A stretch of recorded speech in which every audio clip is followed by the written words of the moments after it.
Hi, my name is Brett McGackran. I'm presenting for the new bank website that we will be developing for your company. The purpose of this website is to help the bank process requests at a quicker rate.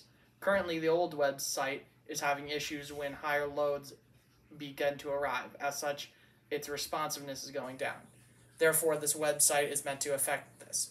Also, the website's design should be modernized to match other modern banking standards. This should be accomplished without sacrificing security, availability, reliability, and other quality attribute concerns. For client design, the client will be made using Angular and TypeScript.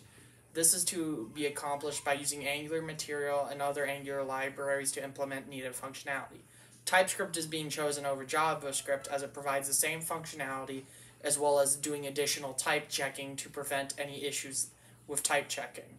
For screens, there's going to be a main screen which will provide bank locations, how people will access their banks, and possible directions. There'll be a balance screen to let people see their bank balance for their individual accounts, a withdrawal screen so they can request checks to withdraw money, and then finally a deposit screen where they can send in screenshots of checks or other methods of depositing money and request forms needed to fill out direct deposit accounts. To help with this, the client's going to use the factory pattern. The factory pattern is mainly used to help it monitor things that we'll have to make multiple of. In this case, it'll be used for API calls to help with taking information for accounts, for monitoring requests to withdraw and deposit in order to help facilitate the client API server interaction. To also fulfill multiple API calls, I would be using the iterator pattern as well. This would help to control the multiple calls and iterate through them when that is needed. This slide represents a diagram of the factory pattern that's proposed to be used. The client, as shown, would connect to the factory that would be located in the API. This factory would then handle the different web calls, as shown. These different calls could be the ones needed to withdraw, request money about the account, deposit, or ask to transfer funds if they wish to change banks. As such, the point of this would be to allow the creation and the change of these methods without it being directly impacted by the client. This diagram represents the iterator pattern. It's meant to show how the client and API will interact with each other in order to iterate through multiple requests. For instance, let's say someone were to request to withdraw funds from 5 different accounts. The iterator pattern as shown here would systematically go through each account, keeping track of which one's currently on, sending it, and then waiting for the reply, and when it gets to reply back from the server and the API, sending the next off to prevent race conditions or any confusion on the client end about which condition was sent and which one it received in what order. For API design, the API will be utilizing controller files that are then imported into the server.ts file. This is so the controllers will enable a separation of concerns according to the solid principle of single responsibility. This is because each controller can then contain only API calls that are related to a single table or related tables or related stored procedures. This is because then each controller could handle things like there can be a controller, for instance, for withdrawing money or transferring money as separated, so that way changes in one controller should not affect others. The API will also control session credentials. This is to allow debugging in case of an event that we get a reported issue, where we'll then be able to find the time that this issue occurred and try to follow where the API call failed. Also, API calls should inherently sanitize data to prevent SQL injection attacks, which will be common on a bank website. Due to this, it will utilize the adapter pattern. The presented pattern here is the adapter pattern. This diagram shows the preceded design for how the interfaces for the API and the client would interact. Basically, this is to allow the client to send to the API and to the server in a way the adapter would modify the information so it is readable to both. Similarly, when the API sends to the client, the adapter would make sure that the client receives it in the proper manner in case there's some need for data adjustment. For server design, the server is most likely going to be composed of databases and containers that will be needed to help manage load. It will also have an intermediary to help intercept API calls in order to encapsulate against attacks. This can be accomplished through the proposed proxy pattern. It should also be able to scale to the number of users and maintain speed, security, and reliability, as that is the main purpose and goal of replacing the old website with this proposed new one. This diagram represents the proposed proxy pattern for the server. As shown, the API calls would go to a proxy instead of going directly to the server. This is because then it helps provide a buffer layer in case an attack is successful in getting through the API layer and trying to inject into the server. This proxy should have some security measurements in order to try to prevent any of that attack, as well as trying to detect them.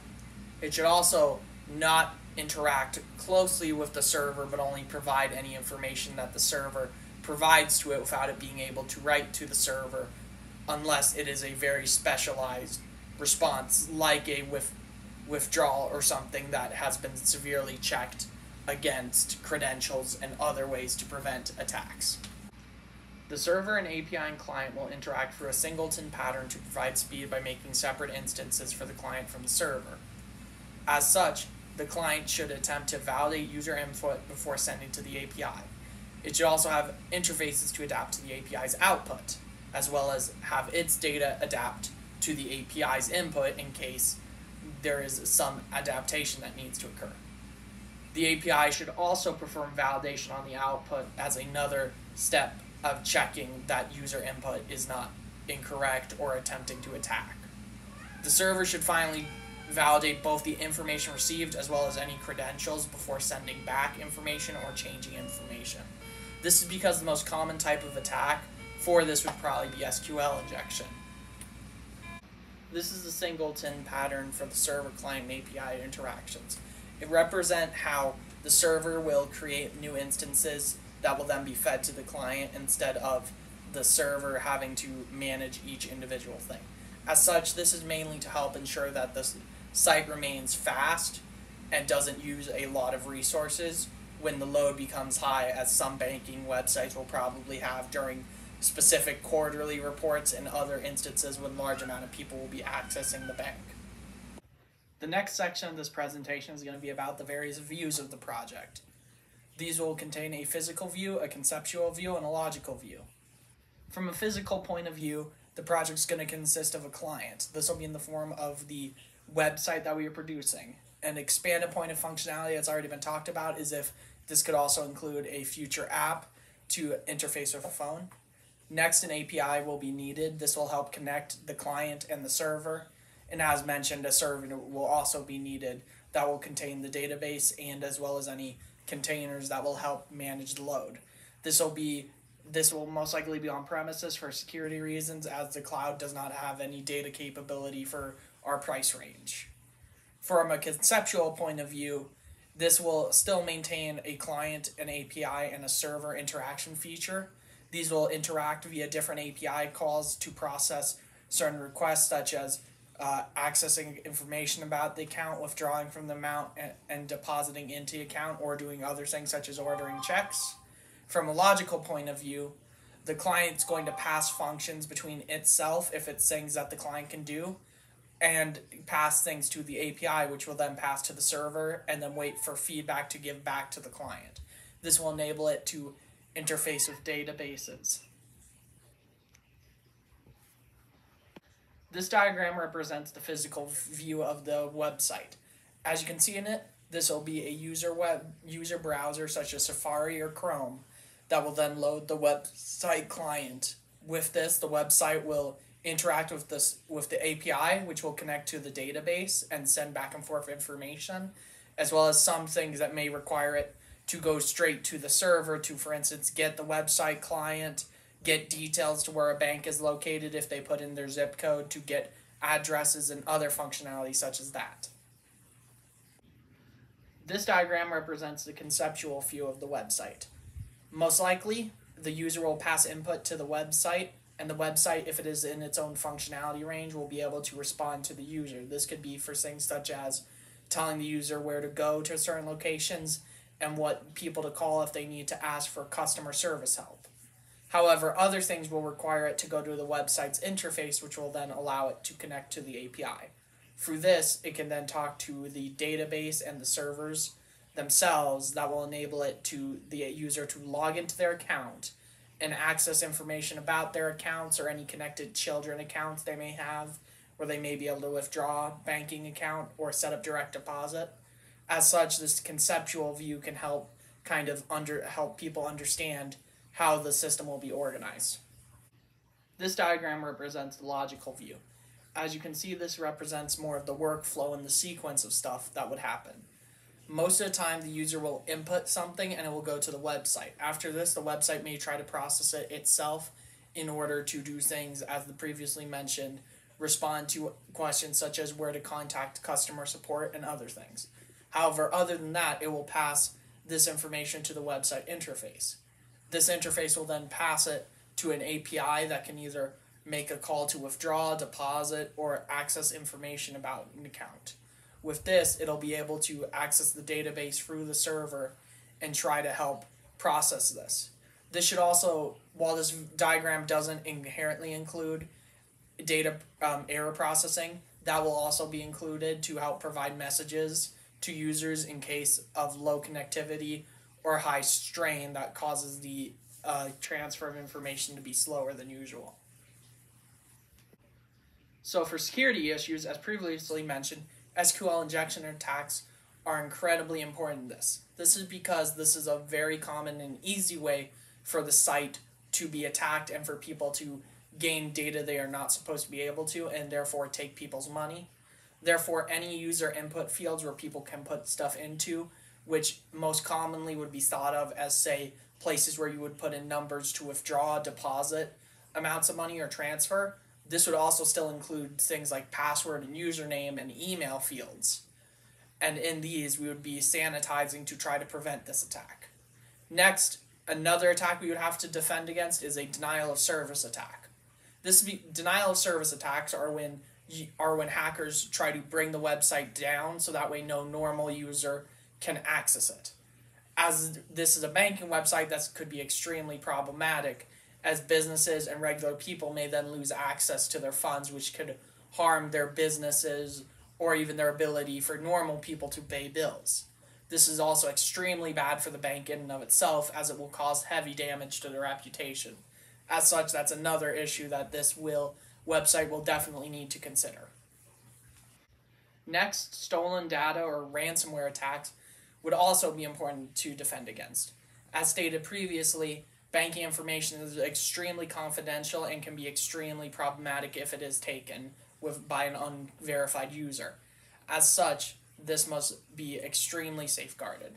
Ransomware is in the inverse, where if we lose the ability to manage that data because a hacker locks it from our view, that can disrupt businesses and normal people that we work with. As such, we must take into account both of these. Finally, cross-site injection and phishing attacks are also a major concern. Phishing is obviously a concern because people could email a user who then mistakenly gives that hacker their credentials to log into their account. However, a cross-site injection attack is also an issue, as users can make a fake website that they then send to another user to get their cookies to log in, and with this they can then directly access the account with a seemingly legitimate set of credentials. This can then make it harder to determine the point of access for these attacks. As such, these two attacks are incredibly hard to stop, as it's frequently on the actual users themselves to not fall for them, but we can prevent some of them by trying to constantly monitor the environment to see if any of these are currently attacking our sites in particular. This functionality is not going to be included in the first iteration, however it has been brought up as something that we could possibly add if it becomes important. The first is a question and answer page. This could hold basic information such as how to do stuff, how to sign up for a credit card, how to sign up for an extra account, how to get a loan. This is just a generic answers that may just be helpful to have. The next is the addition of a helper AI that can help answer basic questions that users may have for the new website. This would be to help users navigate. It could also maybe by default, if it doesn't know the answer, send them to the question and answer page to help out in that regard. Finally, having the AI programmed in such a way that if it cannot make a distinguished answer of even if the question and answer page will not help, to automatically try to connect them to a phone number or a link to the customer service representatives who can then help the user in more creative ways, such as if they're in the wrong website or if they are maybe entering in the wrong search terms, and help guide them to the correct link on the website. For user training, due to representatives needing to be able to answer questions, there will be training sessions held to address any concerns or knowledge gaps. These will most likely be on the Mondays after every month for a couple months to continue training.